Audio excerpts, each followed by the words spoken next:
Nabi Muhammad SAW bersabda, yang artinya meninggalnya seorang alim berarti pertanda binasanya alam semesta. Di dalam kitab Al-Kawashi dijelaskan, siapa yang mencaci maki seorang yang alim dengan ucapan yang keji seperti bersetubuh, maka kufurlah ia dan istrinya tertalak ba'in menurut Muhammad dan ahli-ahli agama. Hal serupa juga dinyatakan oleh Asyadri Syahid, siapa yang menghina orang alim, kufurlah ia dan istrinya bertalak ba'in. Fatwa Badi'in Din. Fatwa Badi'id Din. Nabi Muhammad SAW bersabda, yang artinya umatku bakal mengalami hidup atau masa di mana mereka lari menghindari para ulama dan ahli-ahli fikih.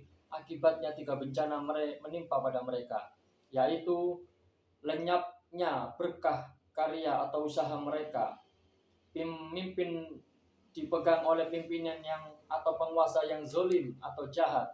3. Binasa atau mati tanpa iman. Nauzubillah min dzalik. Summa na'udzubillah. Demikian dimuat dalam kitab Mukasyafatul Asrar. Nabi Muhammad SAW bersabda di dalam sebuah hadis yang panjang, yang artinya kelak di hari kiamat 4 jamaah di antara ke depan pintu surga tanpa melintasi hisab dan siksa mereka adalah: 1. Orang alim yang mengamalkan ilmunya. 2. Haji mabrur yang tidak berbuat kerusakan atas ibadah hajinya. 3. Pejuang syahid yang tewas di medan laga. 4. Dermawan yang memperoleh hartanya dengan usaha yang halal dan membelanjakannya untuk sabilillah tanpa riya. Setengah mereka dan setengah lainnya berlomba saling mendahului masuk surga. Atas perintah Allah, Jibril mengajukan serentetan pertanyaan berikut. Pertama, ia bertanya kepada yang berjuang yang syahid, apa amalmu di dunia sehingga kamu hendak memasuki surga di urutan awal? Jawab mereka, kami tewas di medan laga semata mencari ridha Allah Subhanahu wa taala.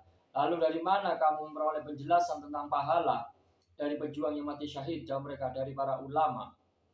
Sahut Jibril, peliharalah baik-baik adab kesopananmu terhadap para pendidik yang mengajarmu dan membimbingmu itu. Kemudian Jibril mendangakkan kepala ke arah jamaah haji mabrur dan bertanya seperti kepada orang yang pertama, dan seterusnya kepada orang yang ketiga dan keempat. Akhirnya berkatalah orang alim itu, ya Tuhanku, keberhasilanku dalam bidang ilmu adalah atas bantuan para dermawan yang bersifat kasih dan kebaikan mereka. Maka Allah Subhanahu wa taala berfirman, benarlah pernyataan orang alim itu ya Ridwan.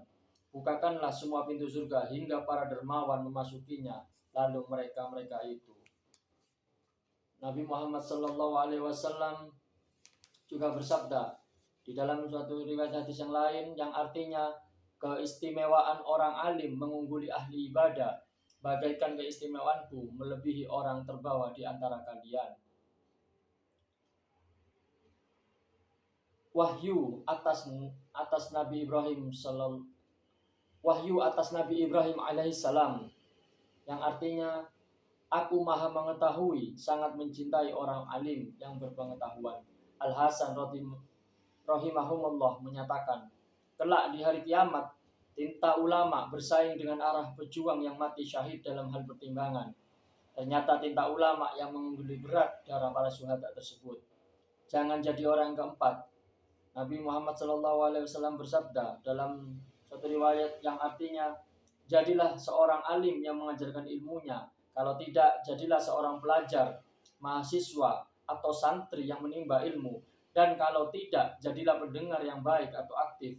Tetapi janganlah menjadi orang yang keempat yang suka bikin onar dan fitnah, maka binasalah kamu. Para sahabat bertanya, ya Rasulullah, manakah amal perbuatan paling utama? Jawabnya, berilmu tentang mengenal Allah Subhanahu wa taala. Argumentasi. Ilmu mengungguli amal, sebab dengan adanya ilmu, sekalipun amal kecil dapat dirasakan manfaatnya. Tetapi tanpa ilmu sekalipun amal besar atau banyak tiada manfaatnya. Maka dengan demikian dapat ditarik kesimpulan bahwa nilai ilmu lebih berharga daripada amal ibadah, dan sudah menjadi ketentuan wajib bagi orang yang beramal ibadah dibarengi dengan ilmunya. Pelanggaran ketentuan tersebut berakibat sia-sia amal ibadahnya, bagai debu menghembus di tiup angin. Nabi Muhammad SAW bersabda, memandang wajah seorang alim adalah ibadah. Dan sabdanya pula yang artinya, sungguh Allah dan para malaikatnya, para penghuni langit dan bumi, hingga rombongan semut di dalam liangnya, serta ikan-ikan di lautan, bersolawat kepada orang alim yang mendidik kebaikan kepada masyarakat. Diambil dari Zubdatul Wa'idin.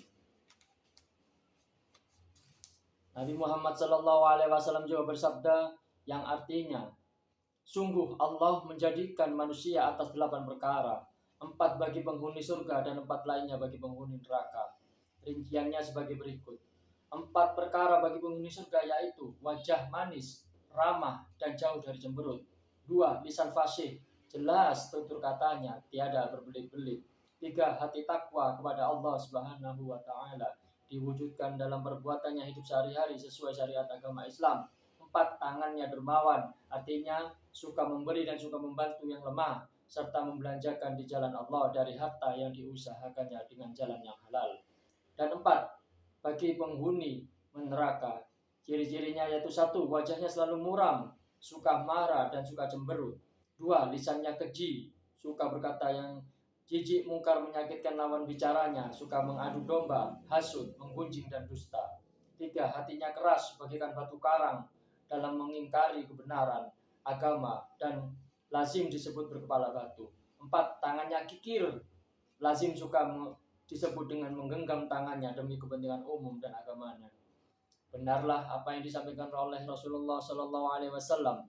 Nabi Muhammad SAW bersabda yang artinya, hindarilah 3 golongan manusia, yaitu para ulama yang mengabaikan tugasnya sebagai pewaris para nabi, fakir miskin yang suka memberdaya atau menipu, dan tasawuf yang dungu. Nabi Muhammad SAW juga bersabda dalam suatu hadis yang lain yang artinya, tiang penegak dunia itu ada 4 perkara, yaitu 1. Dengan ilmu pengetahuannya para ulama. 2. Keadilan yang ditegakkan oleh para umaro atau pemimpin. 3. Dengan sifat kedermawanan bagi para hartawan. 4. Dengan doa para fakir miskin. Sesudah memperoleh pengetahuan, keadilan, dan bantuan mereka, maka tanpa 4 perkara dunia mengalami kebinasaan. Sebab tanpa ilmu pengetahuan ulama, masyarakat hidup dalam kebodohan. Tanpa sifat kedermawanan bagi para dermawan, fakir miskin akan mati kelaparan. Tanpa doa dari fakir miskin, masyarakat resah, terutama para hartawan terancam bahaya, tidak bakal tentram jiwanya. Dan tanpa keadilan para umaro, pasti manusia hidup seperti serigala memangsa domba, sebagaimana sebagian melahap sebagian yang lain. Nabi Muhammad SAW juga bersabda yang artinya, siapa yang memberi atau membelanjakan hartanya sedirham untuk keperluan penimba ilmu, yang dimaksud di sini adalah para pelajar, santri atau mahasiswa, maka seolah-olah membelanjakan hartanya berupa emas sebesar gunung Uhud untuk fisabilillah.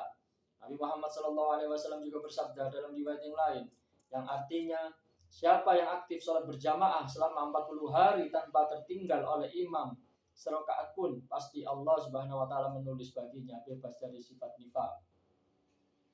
Nabi Muhammad SAW juga bersabda, siapa yang sholat subuh lalu duduk berzikir pada Allah, maka Allah membangunkan 70 buah gedung dari emas, perak di surga Firdaus. Nabi Muhammad SAW juga bersabda yang artinya bahwasanya sholat itu diumpamakan sungai yang mengalir di depan rumah seseorang. Jika ia mandi 5 kali setiap hari, kira-kira masih adakah kotoran pada tubuhnya? Para sahabat menjawab, tentu tiada sisa kotoran pada tubuhnya. Sabda beliau SAW, seperti itulah sholat membersihkan dosa-dosa pelakunya. Diambil dari Daqaiqul Akhbar. Demikianlah pembahasan bab ilmu pada bab 3, keutamaan dari bab ilmu. Maka semoga bermanfaat bagi kita semuanya. Wabillahi taufiq wal hidayah. Assalamualaikum warahmatullahi wabarakatuh.